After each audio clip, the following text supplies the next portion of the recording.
I'm Rob Parsons of Care for the Family, and welcome to Spring Harvest Home. You know, I love Spring Harvest. I was so disappointed, as I'm sure you were, that we couldn't be there together this year. I think I've been coming to Spring Harvest almost every one of those 40 years. I've missed a couple, but not many. And I want you to imagine now that you're in Spring Harvest. You're in Minehead or Skegness or Harrogate, and if it's Minehead or Skegness, you've managed to find your chalet. If it's Harrogate, you're into your Premier Inn or your B&B. You've managed to work out the program. You're ready to go in Spring Harvest, and the sun is shining. You've had to pack some extra sunscreen because it's always shining at Spring Harvest, and it's never windy at Skegness. You are so welcome. And however you've joined us tonight for this special Spring Harvest Home, by the wonders of technology, you are really, really welcome. Whether you're an old hander, you've been many years, whether this time would have been your first time, whether you've never ever been to Spring Harvest and you're just dipping in to see what it's like, you're welcome. And wherever you are on your faith journey, you're welcome. If you feel so close to God, you could almost reach out and touch Him, you are welcome. And if you've served Him for many, many years, but at the moment faith seems low in your heart, you're welcome. If you're not sure what you believe, or you're sure you believe nothing at all, just as you would be at Spring Harvest, you are welcome tonight with us at Spring Harvest Home. And in our brief time together, we're going to look down memory lane. We'll show you some old clips from Spring Harvest. We'll tell some funny stories. We'll share things that have moved us down the years. We'll have a special guest. We'll talk about some songs we've done that have touched our lives and hear some of them. But you know, one of my most poignant moments of Spring Harvest occurred in the Big Top, both in Minehead and Skegness. Harrogate wasn't around then, and I was asked to present Bringing Home the Prodigals that evening in the Big Top, 3,000 or 4,000 people. We erected a huge cross in the front of the auditorium, and people were asked during the evening to bring a name of their prodigal on a little card and lay it at the foot of the cross. And I'll never forget the moment when they began to do that, and people brought the names of their prodigals and laid them at the foot of the cross. They brought the names of friends and brothers, sisters, sometimes in a strange reversal of the parable, mothers and fathers, but mostly children. There were lots of tears, plenty of tears in my own eyes as I watched that incredible scene of thousands of people coming to the foot of the cross for their prodigals. And I remember the elements of the message I preached that night. I said, number one, sometimes, you know, with prodigals, you have to lay down the guilt. We think, if only I'd been a better brother, if I'd been a better friend, if I'd been a better neighbor, a better husband, a better wife, a better parent. But sometimes you have to lay down the guilt, perhaps especially as a parent. You know, even God has trouble with His children. I know there's that lovely verse in the book of Proverbs, bring up a child in the way she'd go, and when he's old, he won't depart from it. But it's not a guarantee, it's a general principle. Most of the Bible is God, the perfect parent, saying to us, how come you went away? I didn't want you to go. And secondly, you know, I said we've made prodigals of some who never were prodigals at all. We just sweated the small stuff. We made people feel like prodigals. Let me take you for a moment to the Birmingham Symphony Hall, where I talk about how we can so easily do that and make people feel prodigals for almost no good reason at all. I belong to a fantastic church. It cares for the marginalized. It cares for the poor. It's an easy place to come. But the other Sunday morning I'm preaching there, and when I finish preaching, I go to the loo, and I'm standing there, and there's a young man next to me. He says, Rob, I'm a prodigal. And he said, I came to church today because my mum and dad asked me to come and hear you preach. I enjoyed it. I said, well, thank you. And we're chatting afterwards, and I'm getting on well with this young man, and then I say goodbye to him. We're going to have a cup of coffee, and then I come out of church 20 minutes later, and he's around the corner having a cigarette.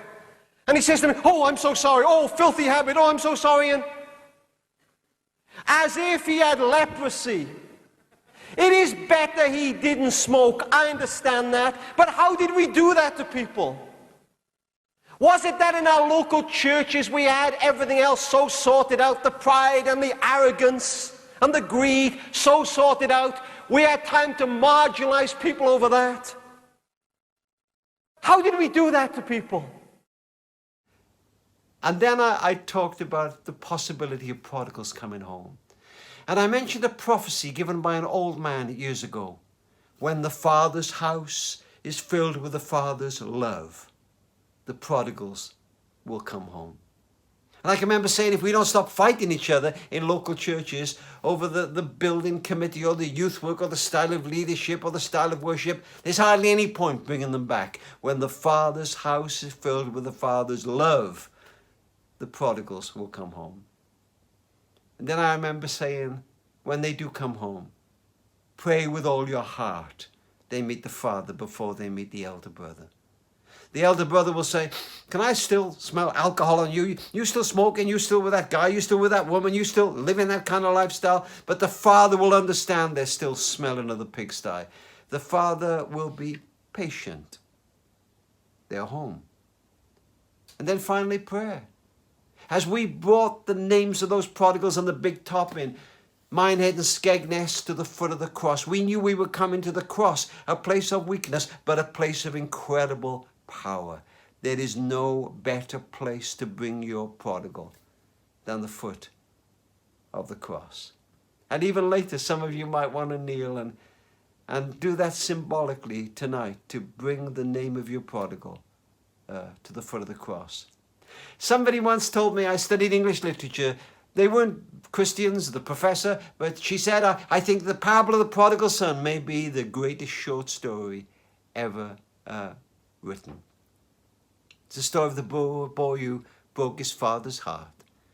Just went away and left it all, and finally the money runs out and the friends run out at exactly the same time, and he ends up in a pigsty. And one day he thinks, I want to go home. Makes up a little speech. Father, I've sinned against heaven and against you. I'm no more worthy to be called your son. And he starts the long walk home. What he doesn't know is every day since he left, the father's been on the rooftop of that little house, looking down the road, waiting for his boy to come home. On that flat roof, every day looking down the road, and one day he sees him. And the old man starts to run. He runs and he runs and he puts his arms around him and he starts kissing him, and the boy begins his speech, Father, I've sinned against heaven and against you, but he never finishes it.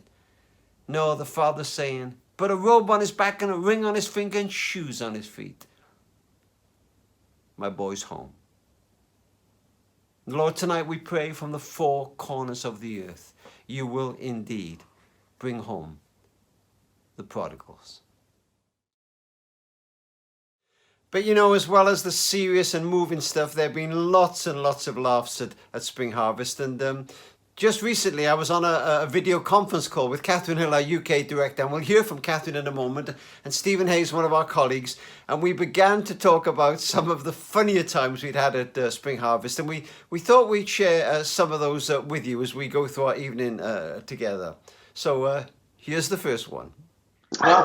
Thanks everyone for getting together on here, just because we wanted to think about Spring Harvest and we want to do a video for those guys. And I just wondered, Rob and Catherine, if you had any kind of funny stories or anecdotes or anything from down the years that might be that people might like to hear. We've got a million stories. I mean, we've been going to Spring Harvest for over 30 years. And in fact, I thought of a challenge. I think I've been to Spring Harvest more than anybody. So if anybody thinks they've been more than me, drop us an email and we'll see if you can beat me. But I remember many years ago, perhaps 32 years ago, I get an email, perhaps it was a letter, might have been a pigeon, saying, we'd like you to be a speaker with Spring Harvest. Wow, I was so excited. I rang my mother, I rang my aunties, I'm going to be a Spring Harvest speaker. You know, I thought I really made it. So I arrive, I buy a new Bible and, you know, new clothes, and I arrive at Spring Harvest, and I'm imagining the big top. That's why, you know, 4,000 people, but they don't ask me to speak at the big top. And then I've been in other seminars with like 200 or 300 people, but they don't ask me to do that. No, in those days, the seminars were split and they gave titles to the various groups according to newspapers. So I don't think they had a Sun, but they did have a Daily Mail and the Daily Express and the Times if you were clever. And they gave me a seminar stream. All the seminars were in the morning except mine, which was in the afternoon. And my heading was Financial Times. So I get like 12 people who look all like chartered accountants. Forgive me if you're a chartered accountant, but I get all these people. I get 12. It's not 4,000. It's not 200. It's not the morning seminars. It's like 12 in my seminar. I don't ring my mother. And on the second day, I still have 12, but they're a different 12. So obviously it hasn't gone very well, except for one guy. And this guy follows me around all week. I don't manage to keep the same people, but this one guy follows me. He never misses. And honestly, guys, I think by the end of the week, in total, I'd spoken to about 44 people. I'm beginning to craft my new book on humility. And I'm packing my cases away. It's Ayr in Scotland. So they had a spring harvest then in Ayr in Scotland. And I'm in the car park and I'm putting my cases away and it's raining. And I'm feeling a bit depressed and I want to ring my mother now, but not to boast. I just need my mother. And I'm packing this stuff away in the car. And here comes this guy, the one who's followed me every afternoon. I promise you, it's a totally true story. Here he comes and he's shouting, Rob, Rob. And he's got his wife with him and his kids with him. And he's coming towards me and he's got a camera in his hand. And so I think, oh, wow. So I kind of just brush my hair back and try and look at. And he comes up to me and he said, would you mind? And he hands me the camera. He hands me the camera. And this family pose. Well, I take a photograph of them and they're gone. This is pre the days of selfies and Good for your humility. Good for your humility. My numbers since in my seminars have gone down since then, but you get on with that. Brilliant. What were you saying, Catherine? No, I think so. That wasn't even a camera. I mean, that wasn't even a phone. It was a proper camera, was it? Oh, it's a Brownie 123 or something. It's a box camera, I think. Almost felt a little explosion go off when he did. Very good. Well, we got a couple more of those to share with you as we go through our evening together. I don't know if that's going to keep you glued or make you switch off, but we'll share them with you anyway. You know, a moment ago, I talked about that incredibly moving moment in the Big Top where we presented Bringing Home the Prodigals. But a couple of years later, I had an equally moving experience, and again, it was in the Big Top. We've been discussing the rate at which young people leave the church and at what age that happens. And the guys that run the kind of youth program put on an incredible piece of drama for us. They filled part of the Big Top towards the back with hundreds of young people. And then somebody on the stage read out the statistics at which young people leave the church, the ages at which young people walk away. And when they read out their ages, young people began to represent that age group and walking out of the Big Top.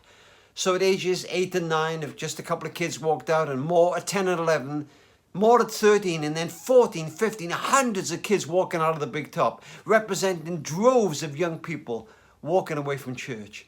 You almost wanted to go out and drag them back in. And that led to one of our programs in Care of the Family that came out of a book I wrote called Getting Your Kids Through Church Without Them Ending Up Hating God. And we presented that program to tens of thousands of people, not just in the UK, but all over the world. We'll show you a couple of clips from that now. Bye then, love. I'm off to the church AGM. Okay, Dad. Enjoy! And for my next item on the agenda, we simply must ensure that the children on the local estate are not allowed to mix with our children. I've seen some of our young people making friends with them, and who knows where that may lead. Last week, some of them missed their weekly Bible study in order to spend time with these so-called reprobates in a maths tutoring session that they were running. No good can come of this. All right, love. I'll see you later. I'm off to the church community group. Right? Okay, Dad. Yeah. Bye.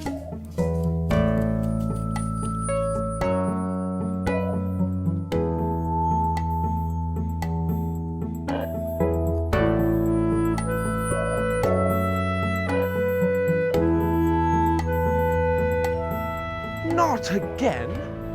What do you think you're doing? They're about to have a youth meeting in here, do you realise?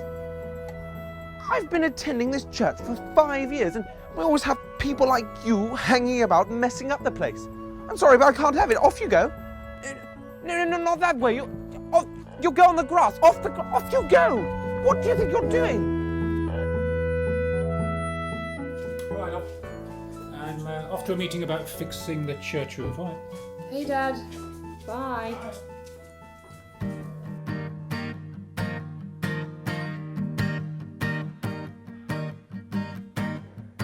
Okay, guys, I want to see your hands in the air. If you don't have your hands in the air, you're not connecting with God. Come on, you, hands in the air, yes. Oh, yeah. And you, come on, front row, everyone, hands in the air. Connect with God, that's right. Everyone, hands in the air. Come on, front row, hands in the air. That's right. Right, I'm off to a meeting about flower arranging. It's all right. Okay, Dad. The worship was just awful. I know, the preaching wasn't much better. I know. I mean, bless him, he does try, but he's no Billy Graham, is he? I mean, that sermon illustration about his garden went on forever. It reminds me of the time when he spoke for 3 hours about the... That's it. Right, I'm off to a meeting about how we can cut down the number of meetings we have. All right. See you later.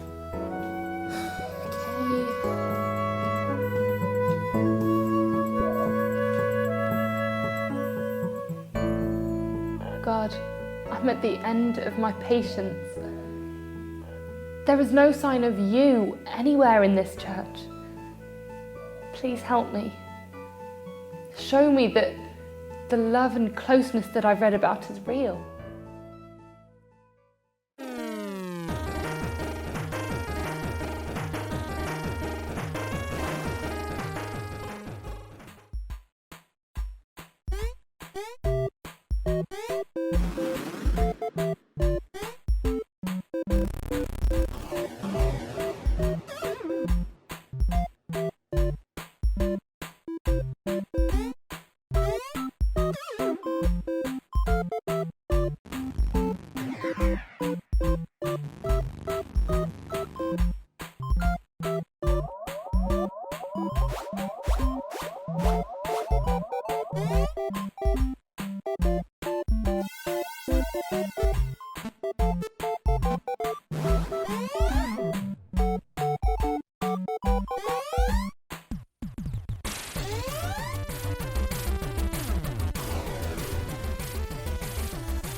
Are you tired of being embarrassed by your teenager?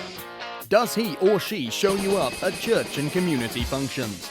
Are you living in fear of what you'll have to live down next? Well, fear not, because here comes the all-new Uberteen 3000. The Uberteen 3000 is the perfect Christian teenager we can all be proud of. If you want your child to grow up in the true image of Christ, make it an Uberteen 3000. Uberteen 3000 can become a university graduate, a doctor, a church minister, a local dignitary, or embrace any number of respectable professions. Uberteen 3000 is piercing free and tattoo resistant. Each Ubertine 3000 comes with a lifetime warranty and a full money-back guarantee, so say goodbye to embarrassment and upset and order your Ubertine 3000 today. I know I will. Ubertine 3000 is a registered trademark of Ubertine Incorporated. All models may vary in appearance and delivery charges may apply. Ubertine Incorporated cannot accept any responsibility for any loss or damage that may occur through usage. See website for full terms and conditions. A couple of years after getting your kids through church, another initiative began that in some ways came out of bringing home the prodigals and getting your kids through church, and again is closely associated with Spring Harvest. In the 30 years of Care for the Family, it has been one of the greatest privileges of our lives to help birth this initiative. It's called the Kitchen Table Project, and Catherine Hill, our UK director, is going to tell you something about it. Hi, I'm Catherine Hill and I'm the UK Director at Care for the Family, and it is so good to be with you this evening at Spring Harvest Home. As Rob said, I'm delighted to tell you a little bit more about the Kitchen Table Project. The Kitchen Table Project is a special initiative at Care for the Family. It's a movement of parents and carers to inspire faith in the next generation, to sow those seeds of faith in our children's lives in the context of the home. And of course, the church has such an important part to play in building those foundations of faith in our children's lives. But you know, we actually have to take our children to church for 421 years in order for them to have the same exposure to faith as they do in the context of the home. So as parents and carers, we really do have a great opportunity. We have everything to play for. Let's take a look at this.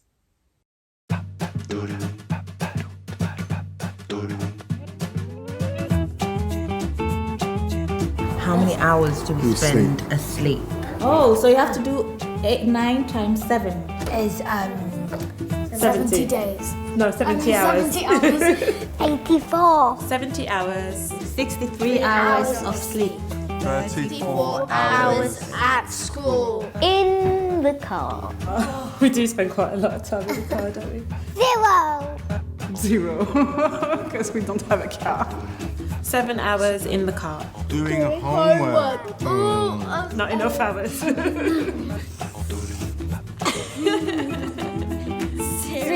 Doing homework. 6 hours. 30 minutes. Doing homework. On the toilet. A week. 10 hours on the toilet. Let's do 2 hours on the toilet. Screen time.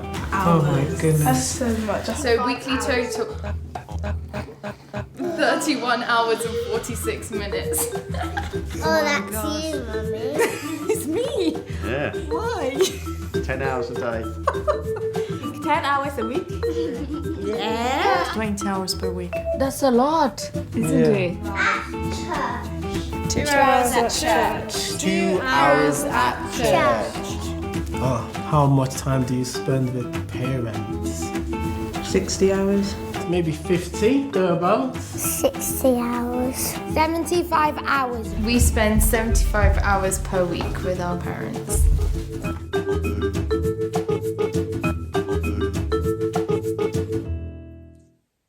It's so interesting, isn't it? When we just stop and pause and see just how much time, how many opportunities we have to sow those seeds of faith in our children's lives, in the everyday things of family life. We have so much to play for. Now, if you're watching this evening, we'll all be in different families, different sizes and shapes of family, different stages on our journey of faith.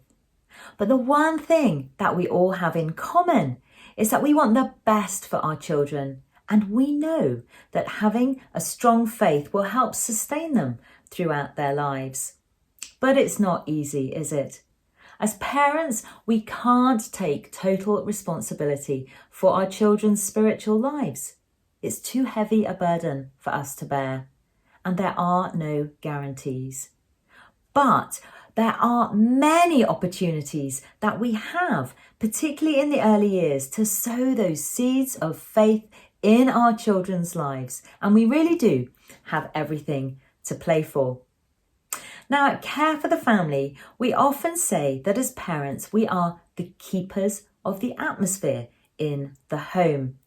And the atmosphere in the home that we create will have a bearing on how our children experience the love of God in their lives. And one particular way that we can influence that is through the words that we speak.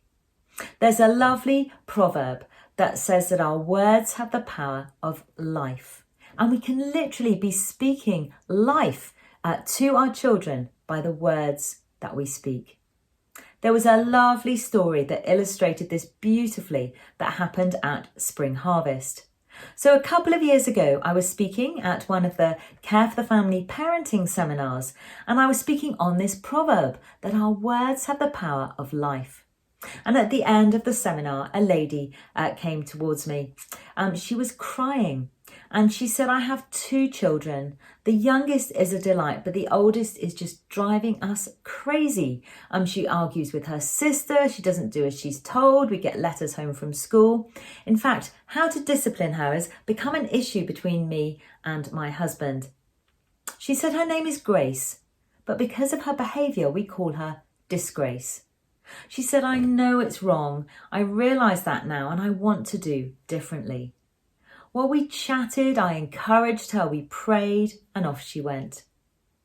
Well, fast forward a year, I'm back at Spring Harvest, and I was walking through the bookshop, and I see a lady coming towards me, and she's holding the hand of a beautiful little girl who is grinning from ear to ear. And she came towards me and she said, do you recognise me? And I said, yes, I do. And she said, this is Grace. She said, when we went home, we resolved to use our words differently, to speak more carefully, to praise character, to praise effort, and in particular for Grace, even when she was behaving appallingly, to use her name, Grace. She said it didn't happen overnight, but gradually everything began to change. The atmosphere in our home began to change, and it all began with that choice to speak words of life. It's very powerful. We can praise our children's character, we can praise effort, and we can tell them how the Father sees them. We can reflect the heart of the Father towards them, and it is really powerful. And there are so many other ways that we can be sowing seeds of faith in our children's lives. We can read Bible stories to them. We can pray with them. We can pray for them. Now, for our children, we have 4 children. They're quite close together in age, 3 boys and a girl. And I used to think it would be wonderful to do family devotions. But whenever we tried to do that, it seemed to be the cue for World War III. Now, if family devotions work for you, go for it. But for us, we found it so much better to pray little and often in the everyday things of family life. So we might pray at meal times. We would pray with our children when they were going to bed. But then when they were going out of the door, maybe to school, maybe for an exam, just weaving prayer into the everyday things of family life. And if we teach our children to pray for the little things, then they'll be more prepared to pray for those big things when they come along. And they'll also learn that life lesson that not all of our prayers are answered in the way that we hope. But as well as praying with our children, we can pray for them. We can do all the sowing and planting that we like, but actually what's really going to make the difference is that we ask our Father to soften our children's hearts so they respond to Him. And again, there are so many different things that we can pray for. We can pray for their character. We can pray for their future relationships. We can pray for their friendships. We can pray for the fruit of the Spirit in their lives. And we can pray that their hearts respond to God's love for them. The Bible says, I planted the seed, Apollos watered it, but God made it grow. And at the end of the day, we can trust that our Father is the gardener. We simply need to plant that single seed. And so we've got a video clip now to show you from the Kitchen Table Project, and then we're going to take you to another funny anecdote from Spring Harvest. As Christian parents, we all want our children to have a deep and personal relationship with God. Now, what's interesting is that we as mums and dads are the most influential people in helping our children choose to follow Jesus. We might not know where to begin, but the good news is we haven't got to be experts. There are lots of simple things that we can do, and we can learn from one another. The Kitchen Table Project is a movement of parents and carers who want to inspire in their children a faith that lasts. The Inspire session is a great place to start.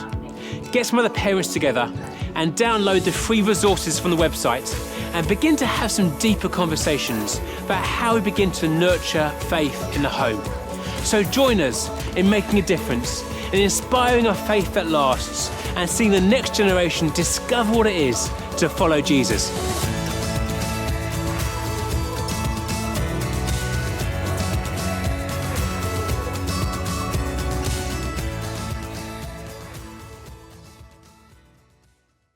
Well, you must have memories, Kevin. What do you? Come on. I mean, I haven't been going as long as you, Rob, obviously, but I've been going for a fair number of years. We went with our kids for a couple of years. Excuse me, when you said obviously, what do you mean by that? Obviously, because I'm a lot younger than you, Rob. That's what.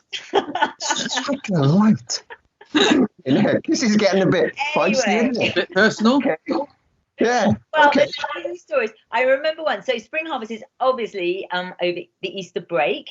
And a few years ago, Rob, if you remember, you made a grave error in that you decided to give up alcohol for Lent, forgetting that this would cover Spring Harvest. And Spring Harvest is just quite nice in the evening after the main event in the big top to go to the bar with the team and just have a drink. And it's just quite a nice thing to do. So if you remember, Rob, you were a bit stressed that you couldn't do this because this bar was not great on its non-alcoholic beverages. So I thought I would help you. And I went and bought a bottle of non-alcoholic wine, red wine. It looked really nice. It looked like a sort of, Grand Cru Classé, very nice label.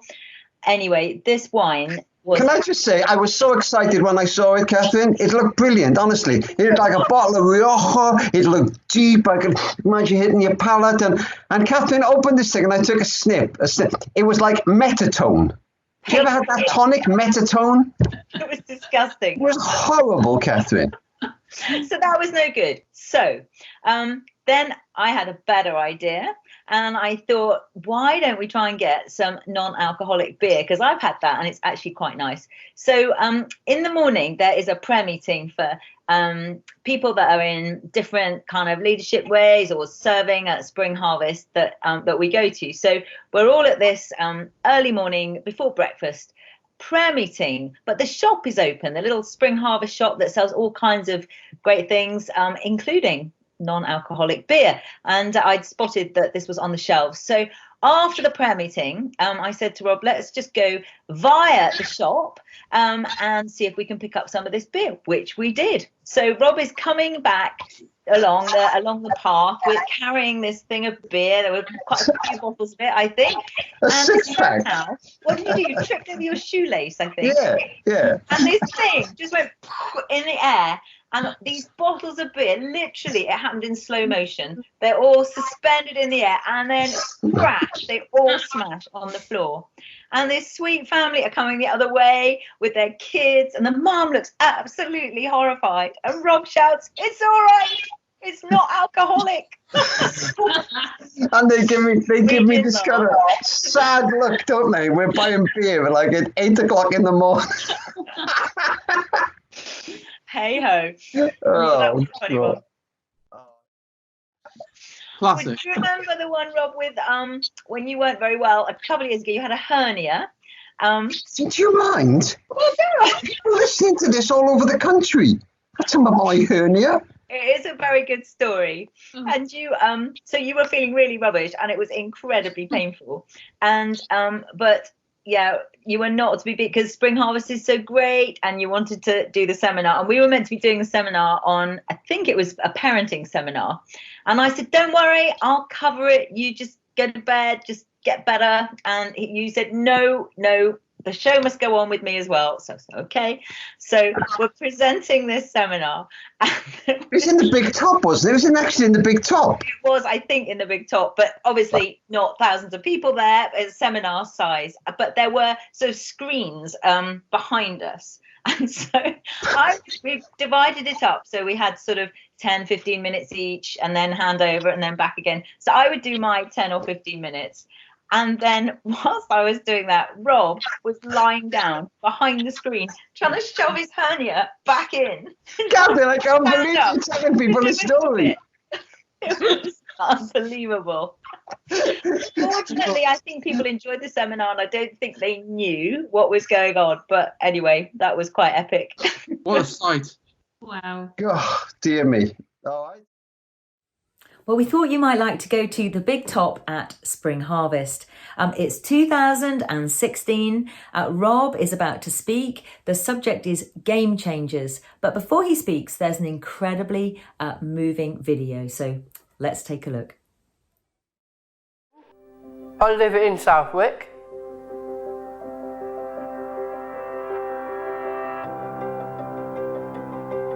Before I be baptised, I mess around. Then when I grow up, then it's time is right with God. I'll be baptised at the same time. Then I get into more and more about learning more about God. I've gone to a big conference with lots of Christians. I met up with a Swedish girl. Then I start talking to her. Then both agreed we'd like to pray more. Then that's how it starts. The group starts, turning into a lighthouse. We are the lighthouse. Lighthouse is so light to all the nation. God always shows His light in our path. Without His light, we will be in the dark tunnel. We need God to impact our lives. We've got 3 groups already up and running. Is No Limits, Sign and Lighthouse. The main thing we're doing is help each other to pray. We learn about God more deeply through the Bible, and reducing a lot of noisy, lively worship. Can't say I am special. God is special. If they're so scared to me, game changer, I will ask them to pray, and God will help them. God always answers our prayers. I am game changer.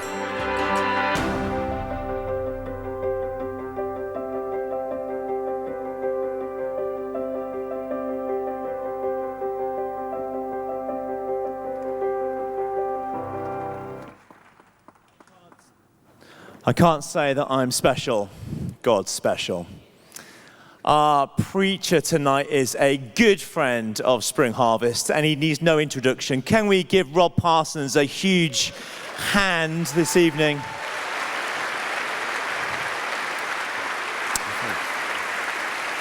I'd like to pray for Rob, but more so I want to pray for us. Just hearing a little about what Rob is going to share with us tonight, I think the question isn't, will Rob preach a blinder? The question is, are we going to listen to him? Shall we pray? And I'm going to invite you to just put a hand on your ear. I'm going to pray this first. Father, open our ears to hear your word tonight. Would we lean in? Would we press in? Would we devour all that we are given? Speak to us, Father. Open our hearts and open our minds. And Lord, fill Rob now with your presence. And all the saints said, Amen. Amen. Thank you. It is an absolute joy to be with you.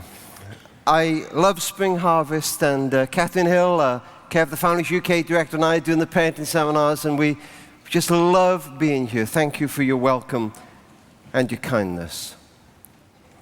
You know, the incredible thing about Jesus is where he sat. Time and time again, people said, why does he sit there? Why does he sit there? Why would he take that chair? Why would he sit with them? Those three incredible parables he told, the lost sheep, the lost coin, the two boys, because it is a parable about two boys and not one. He told them because they said, why would he sit with people like that? The old News of the World newspaper used to have a byline that said, all human life is here. And all human life is in this auditorium. All shades of belief and actually unbelief. Rich, poor, young, old. Those struggling a bit in life. Kids doing well, kids breaking our hearts. Single, married, those who've known the pain of divorce. Some feel they could reach out and touch Jesus. Others, faith has died in their hearts. Others quite sure they don't believe anything at all. You've been dragged here by somebody tonight. But I'm telling you, especially if you feel on the fringe. Especially if you are that one that doesn't feel part of it all tonight. You are loved. He would sit by you. He would come and say, is this seat spare? This is an incredible thing, the love of God. What an incredible message. As I heard that young man speak on that film a moment ago, my heart was moved. I cry more as a man than ever I did as a boy. This young man saying, I'm a game changer. Those of you in the chalets, God loves you. You may be isolated from us, but he would come and sit by you as well, that you may know you are special. Those listening in years to come on the tape or watching the DVD, you are special, you matter to him, he would sit by you. You know, one of the highlights of Spring Harvest is the after hours program. And if you see queues snaking all the way through the Skyline or the auditorium in Harrogate or the Big Top in Skegness, you'll probably be able to guess that Tim Vine and John Archer are in town. And they were meant to be with us this year at Spring Harvest, but we've managed to get them for a brief moment at Spring Harvest Home. So fasten your seatbelts for a little bit of silliness.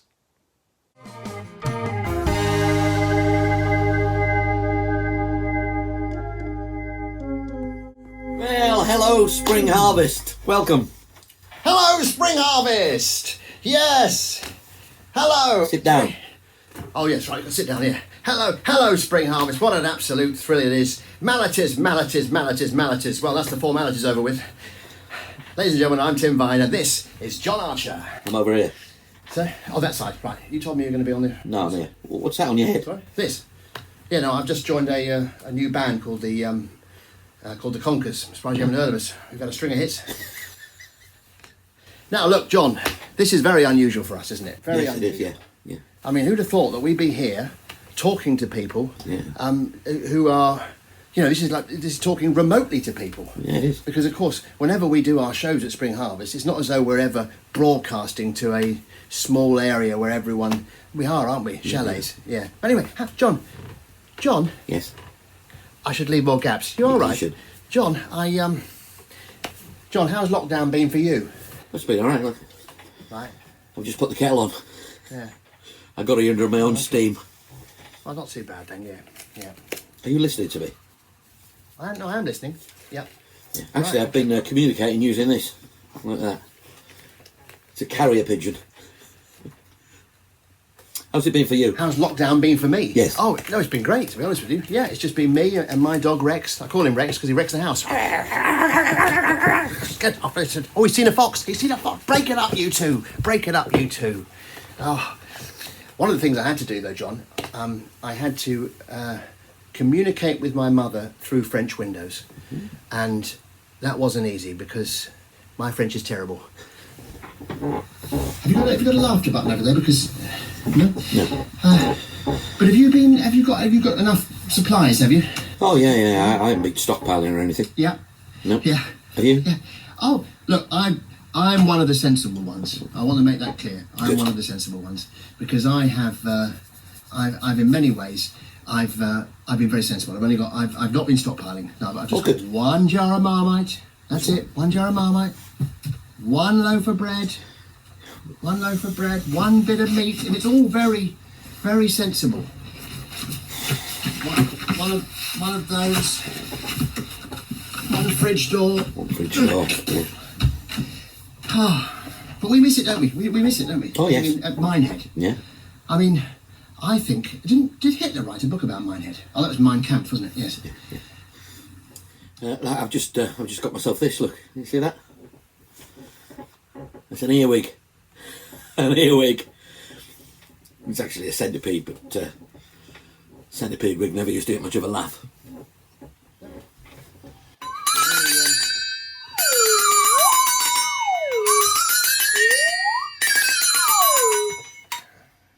Look at this, look. Mountaineering. Yeah. Well, since you haven't asked, I'll tell you. Since last time I was at Spring Harvest, I've made a little bit of a name for myself. There it is, look. Yeah, actually my wife doesn't like it. I thought, ooh, look at her.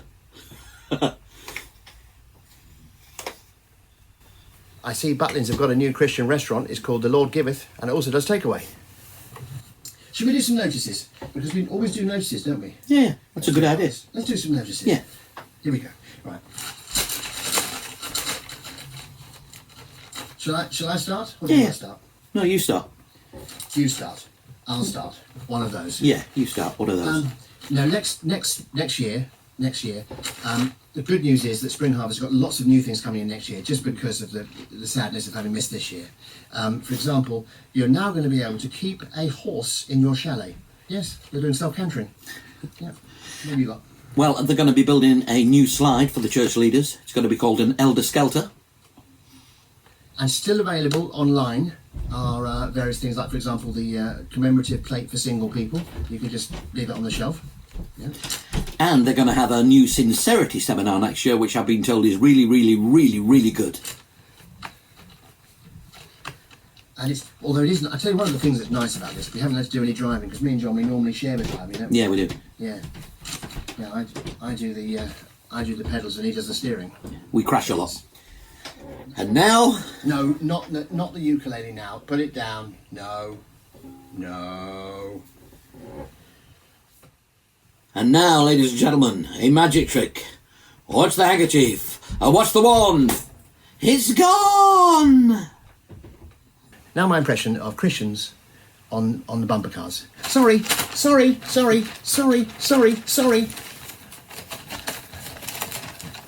What have you got there, John? Well, apparently we've just found out that R.T. Kendall has a brother that can't paint or draw. He's called Not Very R.T. Kendall. The other thing, of course, is there's going to be all sorts of new worship, isn't there? Next year, there's going to be worship for dentists, and they'll be singing songs like "Shine, Jesus, Shine," "I Will Enter His Colgate," and "Crown Him with Many Crowns."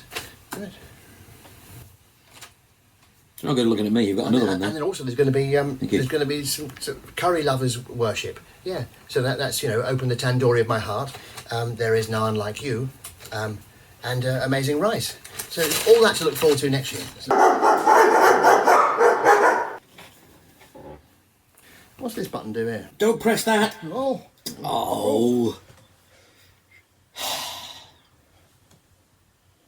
John, get me down from here. Bye, everyone. See you later. Bye.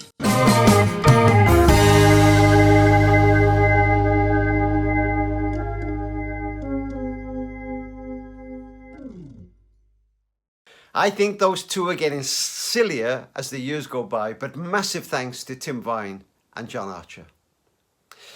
You know, in Care for the Family, when we produce new resources, it could be a course, a book, a podcast, we often find we're running hard to hit a deadline of finishing them by the end of February, early March. And there's a good reason for that. So often we're launching them at Spring Harvest. And this year we were going to launch a couple of brand new resources. You know, over the years we've sought wisdom to try to be ahead of the curve if possible, and sometimes we've been granted that. 25 years ago with the 60-Minute Father, I can remember Linda Lee Potter in the Daily Mail calling us the people who reinvented fatherhood. The whole Bringing Home the Prodigals initiative that went all around the world. The Money Secret project just before the recession. And boy, when Catherine Hill decided to write her new book, Left to Their Own Devices, 2 years ago, we had no idea how much that was going to be ahead of the curve. Helping parents not only get their children into the very best of the digital world, but also keep them safe. The new edition of that book, including stuff on gaming, has just come out, and you've probably heard Catherine on Radio 5 Live or Radio 4 or Premiere talking about this really hot topic. In fact, Catherine's been crisscrossing the country, talking in community halls and churches and colleges and schools about this issue. But she can't accept every invitation. So for a while now with her team, she's been working on a brand new resource for parents, teachers, youth leaders called Left to Their Own Devices. We were going to launch it at Spring Harvest this year, but let Catherine tell you about it now.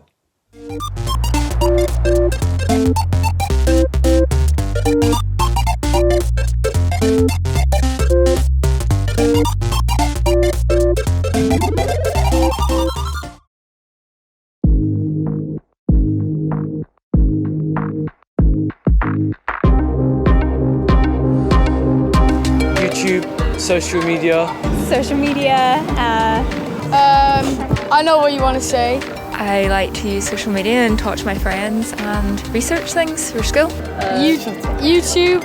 I sometimes use the internet to search things up to watch. Just texting my friends on making plans. I normally use it for going on TikToks, you can do videos and make videos and stuff. Instagram, Snapchat, Facebook, Snapchat. internet, Google. Yeah, all of it, yeah. I like to talk to my friends online or play video games or... I use internet for it to hang out with my friends or to surf some social media. I don't know what stuff I buy the internet. For fun and to get in contact with my friends. For games.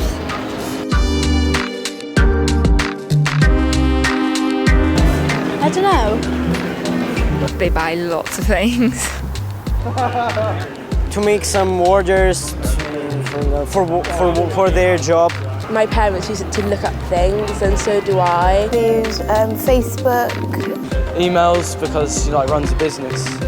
They use, I think my mum sometimes uses Instagram and stuff. Banking. I guess, different apps.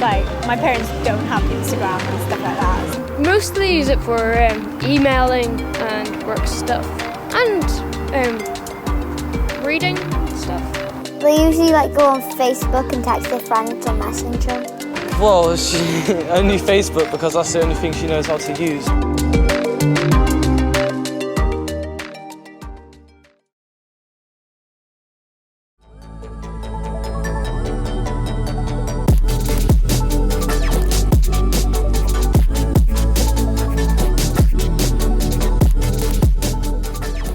So it's great to be with Andy Robertson. Andy is a journalist specialising in video games and in families, and he's also a dad of 3 children, a girl and 2 boys.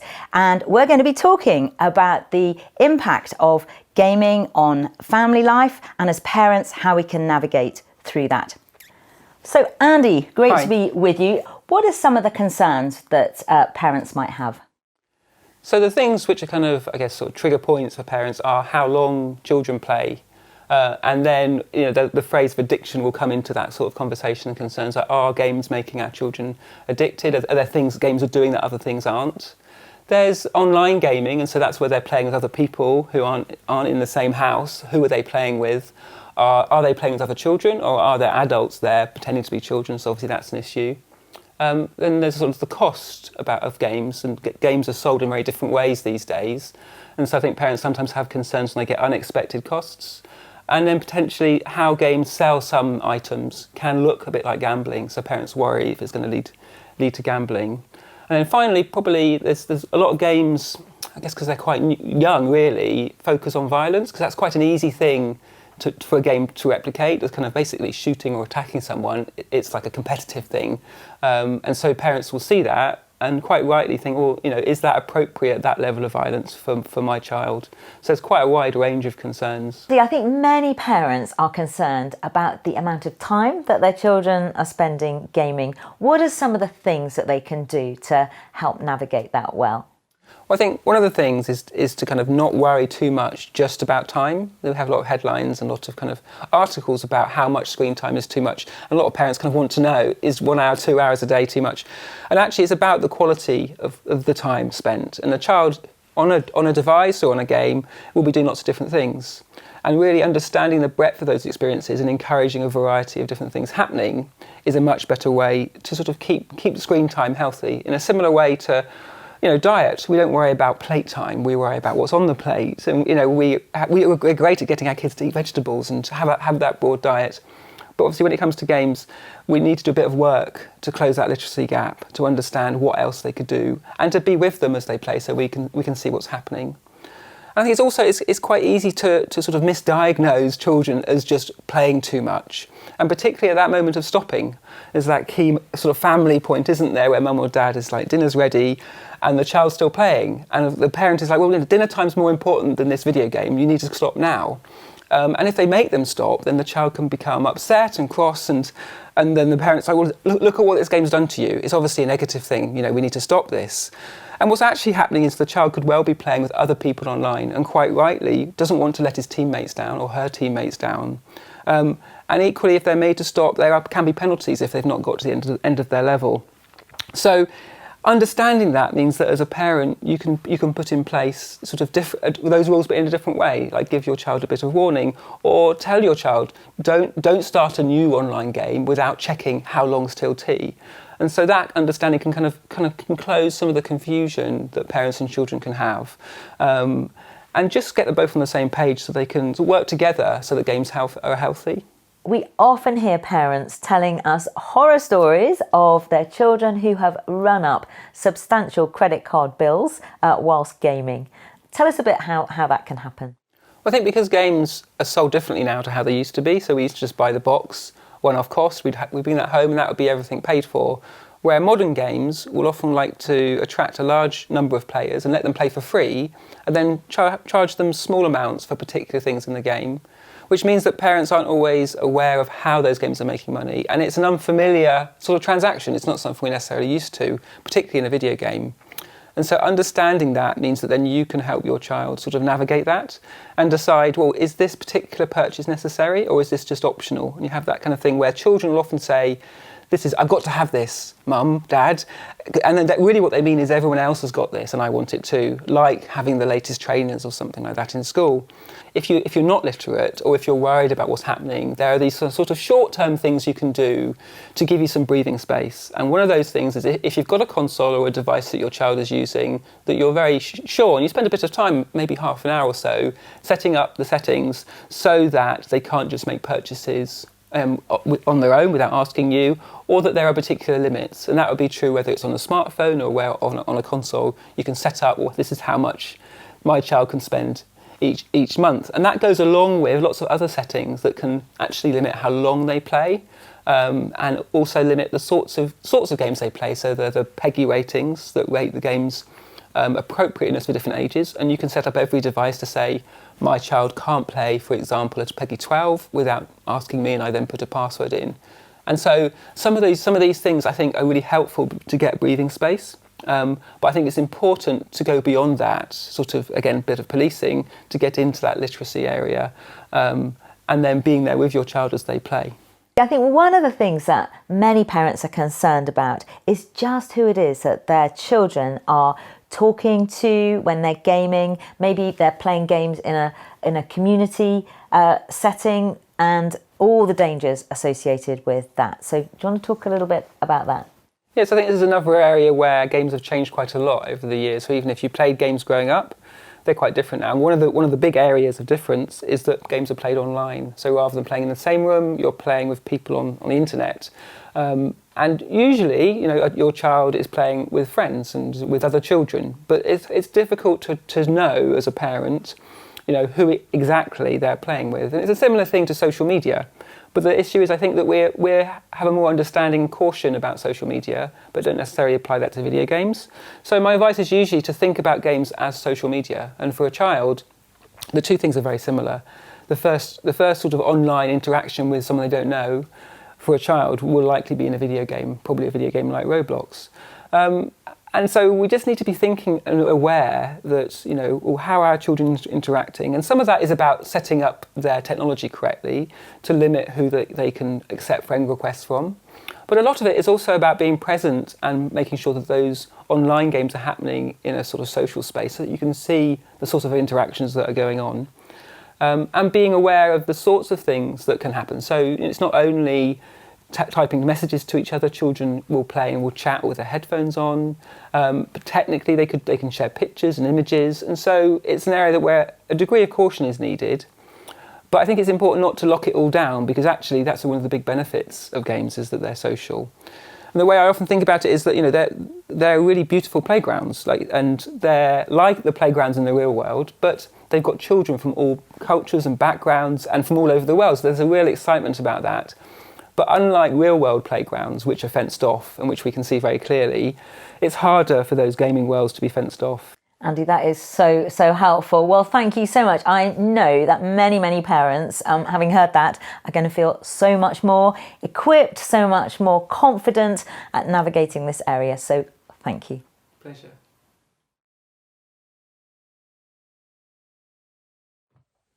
Well, that was great, wasn't it, to hear from Andy Robertson about gaming. I don't know if you saw the clip of me having a little go with the games console with him. I have to say I wasn't that good, but it was a load of fun. But in relation to gaming, this is the world that our children and our young people inhabit. But very often it's a world that as parents, we find it difficult to understand. And maybe these few weeks of lockdown are an opportunity for us to engage with our children in relation to their devices, but particularly this area of gaming, to understand some of the opportunities that there are to be creative for storytelling, or also to understand and to talk to them about the challenges and some of the dangers. Now, I wrote my book, Left to Their Own Devices, Confident Parenting in a World of Screens, a couple of years ago. But things in the digital world move so quickly that I fast realised that we would need a second edition just to keep it up to date.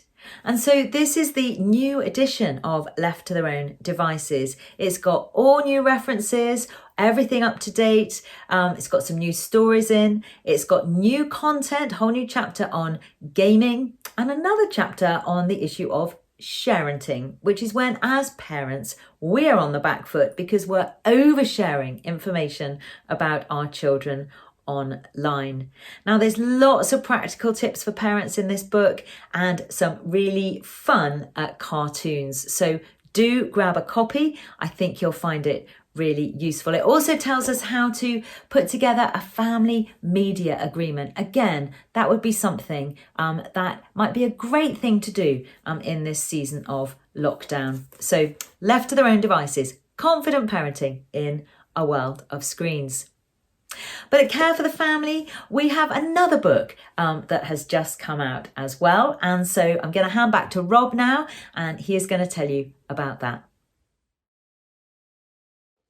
Spring Harvest has been really significant for me in many ways, but something happened many years ago, and I'm sure I didn't realise that the seed was sown that day of something that would happen in 2020.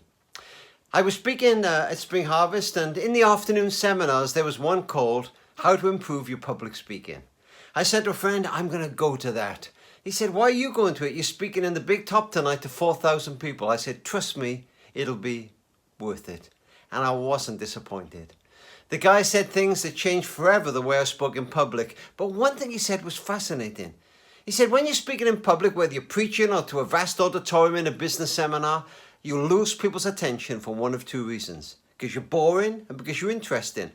Well, even I'm bright enough to work out how you can lose someone's attention because you're boring, but how on earth would you lose their attention because you're interesting? He said, you'll say something fascinating and their mind will go off on it. If you want to keep them over the long haul, you've got to bring them back occasionally. Change your pace, tell a story, take your jacket off, do anything. But if you want to keep them over the long haul, every so often, you've got to bring them back. I thought about those lessons of public speaking and you know, just last year I thought, well, you know what? I've been speaking in public for 50 years, half a century, and in two arenas. The business world, spoken to many hundreds of blue chip companies all over the world and occasionally governments, and the faith world, churches, events like Spring Harvest and New Wine and Keswick and stuff like that. And I decided to write a book to share some of the lessons I'd learned, some of them the very hard way. And I called the book The Heart of Communication, how to really connect with an audience. It was John Maxwell who said everybody communicates, but not everybody connects. So here's the book. It's out at the moment, and at Spring Harvest we were going to have a special launch, and we were going to give everybody party poppers after my seminar on communication, and we were going to have a little prosecco or elderflower juice if you don't drink that, and I'm going to attempt something now for the first time on camera ever. This is a first not only for Spring Harvest Home, but a first for Spring Harvest. I've got a bottle of Marks and Spencer's something or other here, and I'm going to open it and I'm going to have a book launch on my own.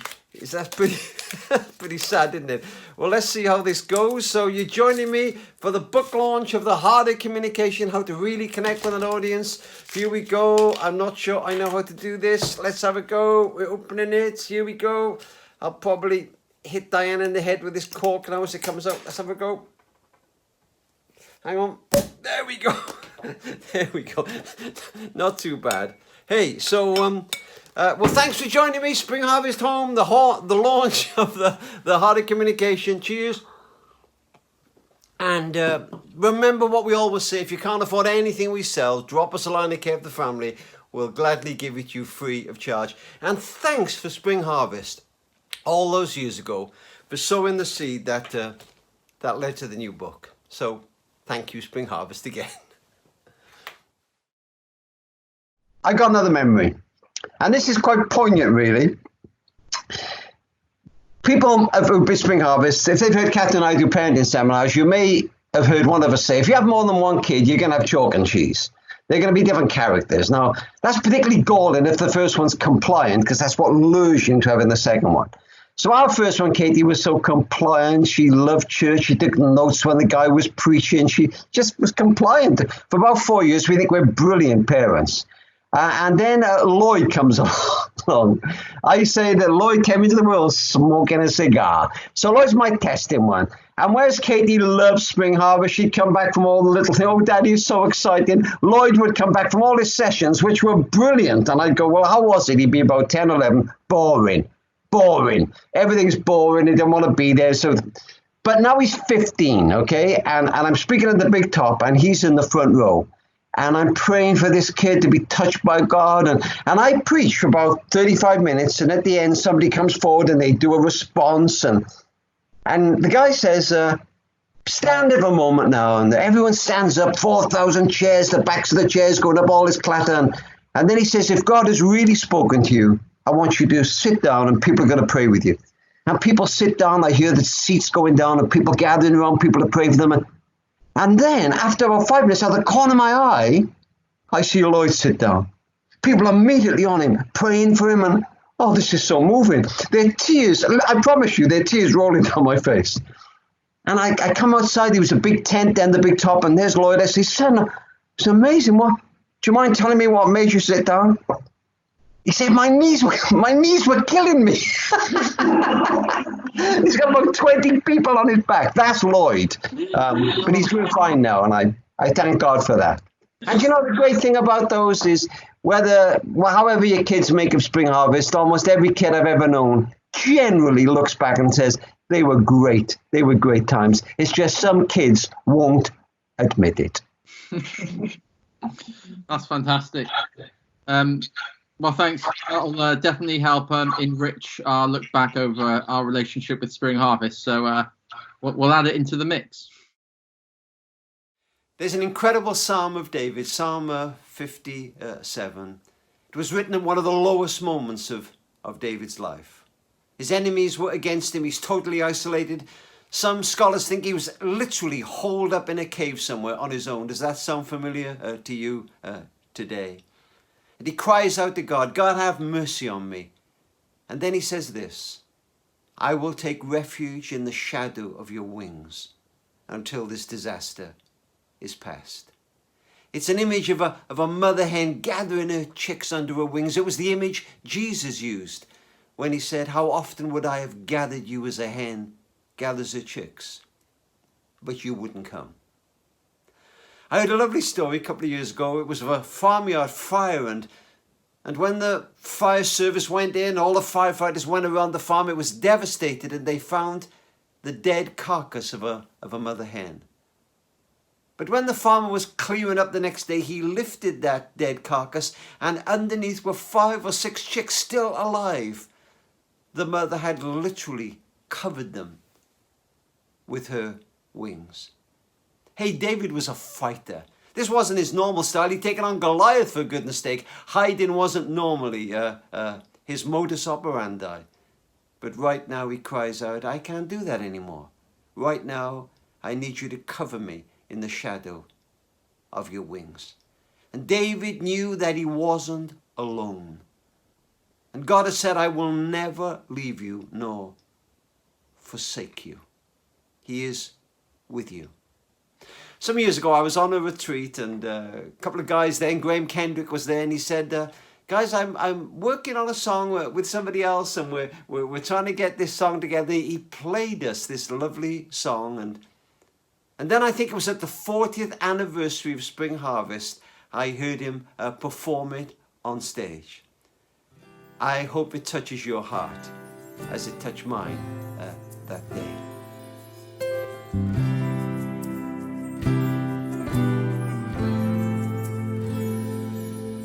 Oh, spread your wings of mercy over me, and guard my heart with true humility. No shadow of the darkness pressing in, only the holy overshadowing underneath your wings, overshadowing.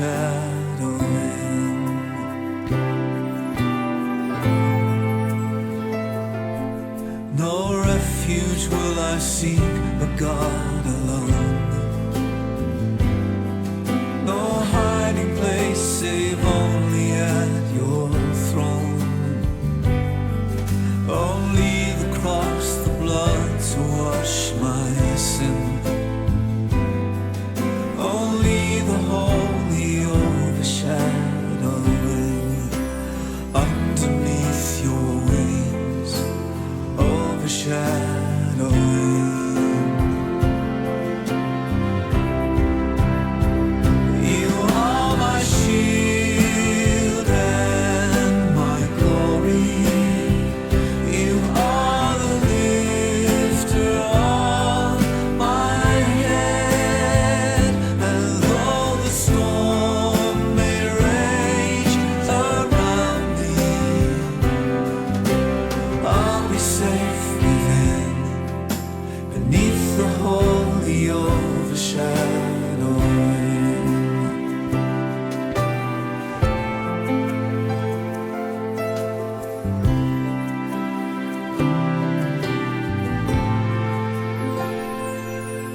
No burden on my back too hard to bear. Only the easy load you bid me wear.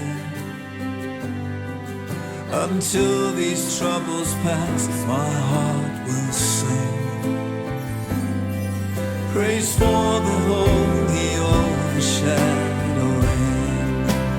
underneath your wings, overshadowing.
we're genuinely sad in Care for the Family not to be with you with Spring Harvest. I am really sad. We love coming to Spring Harvest. Over the years, our supporters and friends, over 30 years, have become in many ways like family, and we've met and meet many of that family at Spring Harvest. But you know, we've talked about a lot tonight, haven't we? At least we've had a chance in Spring Harvest Home to get together in some way. We've talked about getting your kids through church and prodigals and left to their own devices, told some funny stories. At least we thought they were funny. We've nipped into the big top. We've nipped into the After Hours program with John Archer and Tim Vine. And as we come to a close, I just want to say a couple more things. First of all, I know that these are difficult times for many individuals, and we just want to say, if you see anything on our website that you can't afford, would you drop us a line and we'll gladly send it to you free of charge. And secondly, these are challenging times for charities. We have some concerns over the coming years. We wonder how things will go with regard to our income, for example, but never has there been a time when we're going to be more needed. We're trying to take forward our whole initiative on building emotional, mental well-being in individuals, children and families. We want to stand beside parents that have children with additional needs, stand by single parents, comfort those who are bereaved. And of course, we're seeing a whole new genre of bereavement where people haven't been able to grieve in the normal way. We want to sustain marriages, and many families will be under enormous pressure as we're coming out of this situation. And I'm just wondering if you could help us, please. Would you consider becoming a partner with Care for the Family? I'll be honest with you, I normally make this appeal directly to people in Spring Harvest face to face, and I'm not sure whether it'll work down the line like this, but I'm still asking. Would you consider just giving a couple of pounds a month to Care for the Family? Could be less, could be more. Keep it going as long as you want to. If you want to do that and stand with us, would you go to the link on the screen and become a partner? If you're able to do that, I want to send you a thank you. I want to send you a copy of Catherine Hill's book, Left to Their Own Devices, the new updated version with a section on gaming in it, and that whole resource that I talked about earlier on. DVD-led, Left to Their Own Devices. I promise you that will be an incredible blessing to many, many people. And then we'd love to send you a copy of a remarkable book by John Mark Comer, The Ruthless Elimination of Hurry. And a little companion book, I think, that goes alongside that, Paul Francis' book, A Little Book of Soul Care. I wrote on the front of that book, because we commissioned the printing of it, this little book will make a big difference in your life. And then I'd like to send you a hardback copy of my book, Let Me Tell You a Story. Many of the old stories I've told down the years. Some of you could say them with me, I'm sure. And then a copy of Catherine Hill's book, If You Forget Everything Else About Marriage, Remember This. Even if that's not relevant in your situation, you'll know somebody for whom it will be an incredible gift. And then finally, as soon as I get back to the office, I want to write to each of you personally and send you a signed copy of my brand new book, The Heart of Communication, How to Really Connect with an Audience. And lots of us involved in communication to all kinds of people, and it may be relevant for you, but if not, again, I think it'll be a lovely gift for somebody. Hey, listen, some of you were already partners with us. Perhaps you became a partner at Spring Harvest, perhaps just last year, and if you didn't give us another penny from now to the day you die, we're indebted to you. But I wonder whether you might be able to increase just a little. And if so, I'd love to send that pack to you as well, and send you the book as soon as I get back to the office as my thank you to you. Dear friends at Spring Harvest, thank you for being with us. Pray for us if you have a moment. You know, as I come to an end, when we often say to people who are grown, what made your family life sweet? They never mention expensive presents or holidays. They so often begin the sentence with these two words, we always. And they'll talk about some old traditions, some old memories, sometimes something really silly. In Care for the Family, we have a phrase, we made a memory. And you and I tonight, and Catherine and the others who took part, we made a memory, didn't we? This moment in this dark time, we managed to get together and hopefully lifted each other's spirits. Please remember that Care for the Family are there for you. We got our team working at this very moment. If we can help you in any way at all, don't hesitate to call. God bless you. Thank you for being with us. God is for you.